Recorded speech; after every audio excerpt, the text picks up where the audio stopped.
आजको ताजा खबर नेपालमा भीषण हावाहुरी।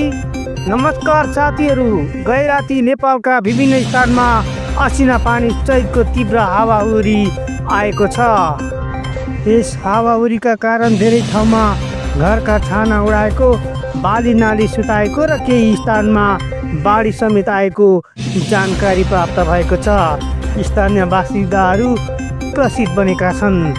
सुरक्षाका लागि सावधानी अपनाउनुहोस्। तपाईँको क्षेत्रमा अवस्था कस्तो छ कमेन्टमा भन्नुहोस्। आजको ताजा खबर, नेपालका विभिन्न ठाउँमा हावाहुरी र असिनाले ठुलो क्षति। तपाईँको ठाउँमा कस्तो छ अवस्था कमेन्ट गर्नुहोस्।